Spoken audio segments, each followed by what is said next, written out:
Hai, Mike di sini. Setelah sekian lama, akhirnya kita ketemu lagi sama sebuah tablet Android high-end dari Samsung. Tapi di tengah alternatif iPad, Chromebook, bahkan 2-in-1 Windows 11 yang semakin hari semakin gencar, apa yang membuat Anda wajib memiliki sebuah tablet Android belasan juta? Mari kita kupas secara singkat.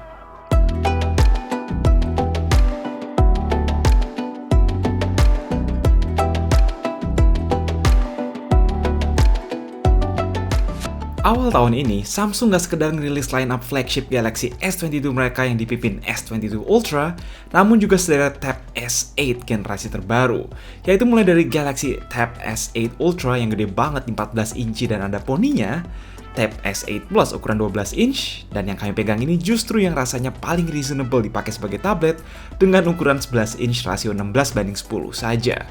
Nggak cuma tablet, kardusnya ini juga ramping banget karena tidak mengandung charger, hanya kabel dan S Pen-nya saja. Hehe. Mengikuti tren HP flagship zaman now. Muat di tas cewek maupun tas lempang kecil, tablet ini siap beraksi kapanpun layar HP dirasa nggak cukup besar atau cukup nyaman. Jadi, ketimbang laptop konvensional, apa untungnya pakai Tab S8 5G? Tentu saja adanya varian dengan konektivitas 5G. Tinggal colok SIM, perangkat ini bisa internetan di mana aja, nggak tergantung HP apalagi hotspot Wi-Fi. Mau kerja dimanapun bakal seamless ya, karena selalu terhubung tanpa interupsi. 5G memang belum luas coveragenya di Indonesia saat ini, tetapi konektivitas ini adalah jaminan yang future-proof untuk kedepannya. Sekalipun Anda ambil yang Wi-Fi only, modemnya sudah mendukung Wi-Fi 6E. Kedua, tablet ini sangat tipis, ringan, premium, dan modular. Ya, kita lihat dia punya konstruksi unibody aluminium kotak dan lapisan Gorilla Glass 5 di depan. Also, masih kompatibel dengan book cover slim atau book cover standar dari Galaxy Tab S7. Jadi nggak sekedar portable, Tab S8 adalah salah satu solusi tablet Android 2-in-1 terbaik jika Anda butuh function atas keyboard. Book cover slim yang kami pakai ini bonus pre-order sampai tanggal 3 Maret. Ya, oke lah buat ngetik-ngetik ringan serta punya tempat naruh pen. Kekurangannya ya, sudut kemiringan tidak bisa diatur. Ngomong-ngomong soal S Pen, ini juga jelas pengalaman terbaik dari semua tablet Android, bahkan mungkin dari semua tablet mainstream yang ada. Tahun lalu sudah ada pengakuan dari temen yang seorang ilustrator nyoba CSP di Tab S7 Plus dan katanya itu lebih nyaman daripada iPad secara ujungnya yang soft. Sudah pasti makin kesini makin enak, mau dipakai gambar di CSP, editing di Lightroom, atau bantu edit video di Premiere Rush. S Pen yang terhubung via Bluetooth ini sangat bisa diandalkan. Bagi yang belum tahu, pen ini ngecas secara magnetik ketika ditempel di punggung. Tetapi sayang, berbeda dengan Tab S8 Plus dan S8 Ultra, layar ini bukan Super AMOLED, melainkan LTPS, upgrade Pino dari Tab S7 yang pakai IPS. Dia emang udah 120Hz, enak, mulus, dan sangat nyaman, tetapi secara kontras dan warna nggak sewah Super AMOLED. Padahal ini hitungannya tablet high-end, dimana dengan harga segini, kita pasti udah expect Super AMOLED ya. Di sisi lain, panel QHD ini tetaplah sangat nyaman buat keperluan kerja maupun hiburan visual sehari-hari, di atas rata-rata laptop harga segini yang kebanyakan masih mentok di Full HD. Ditambah quad speaker berlabel AKG,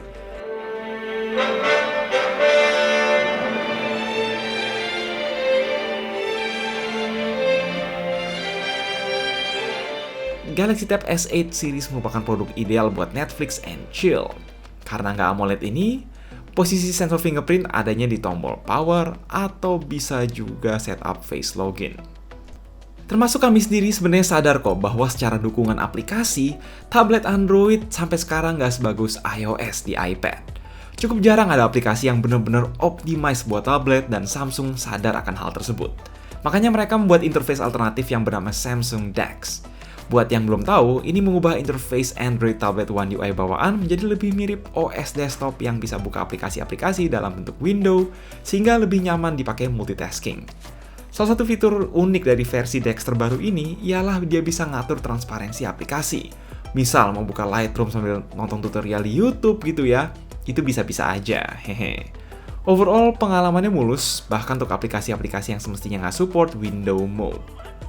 Nggak berhenti di situ, di Microsoft dan WPS Office misalnya, ada support multiple windows. Misalnya mau buka 2 PPT sekaligus di luar ada dokumen Excel atau Word, itu mudah sekali seperti aplikasi desktop.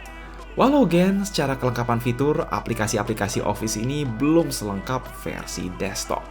Beberapa aplikasi seperti Lightroom dan CSP memang sudah sangat bisa bersaing dengan versi desktop, terus kami hanya bisa berharap ke depannya Android dan Samsung terus-terusan mendorong developer untuk bikin aplikasi-aplikasi Android yang optimal untuk tablet. Letak upgrade utama dari Tab S7 adalah SoC flagship Snapdragon 8 Gen 1 paling kekinian, sehingga tadi kalian lihat untuk multitasking berat pun gak terlihat ada patah-patah. Namun sepertinya ini sedikit dilimit jika dilihat dari skor Antutu yang di bawah rata-rata Snapdragon 8 Gen 1 lainnya. Terus sayangnya ketika diajak main Genshin rata kanan tetap kerasa ada beberapa kali frame drop, baik di mode normal maupun DeX. Ya, cuma untuk game-game berat lain macam Grid Auto Sports pastinya nggak ada masalah lag ya. Kemungkinan besar nih gara-gara resolusi tablet yang tinggi sehingga menjadi lebih berat. Ditanya masalah panas, untungnya kami hanya merasakan anget aja di punggung. Nggak ada panas yang sampai bikin tangan nggak nyaman. Di Indonesia, Tab S8 dijual dalam konfigurasi RAM 8GB dan storage 128GB.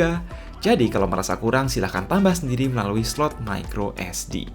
Di luar itu, kualitas baik kamera depan dan belakang lumayan. Nggak bisa dibandingin sama HP flagship, tapi untuk kebutuhan dokumentasi dan video call ini udah lebih dari cukup.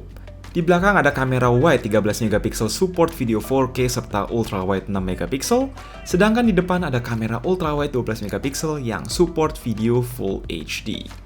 Dibanding rata-rata laptop, ini kamera depannya jelas unggul ya, kalau kalian lihat lebih tajam dan juga sudut pandangnya lebar sekali. Terakhir, gimana soal baterai? Untuk penggunaan normal bukan gaming, mestinya unit 8000 mAh ini kuat untuk penggunaan 2 hari dan at least 10 jam screen on time.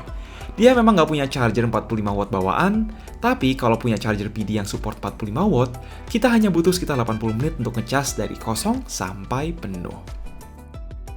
Jadi, apakah ide bagus untuk membeli Tab S8? Well, jika Anda mencari pengganti laptop sepenuhnya, sampai saat ini tablet Android paling canggih sekalipun faktanya masih belum mampu. Terus ya, soal dukungan aplikasi versus iOS, masih ada PR ya ini untuk Google dan Samsung jika mereka benar-benar komit untuk ekosistem Android tablet. Jika Anda merupakan pengguna Tab S7 series yang masih happy, rasanya nggak perlu upgrade ya ke Tab S8 series.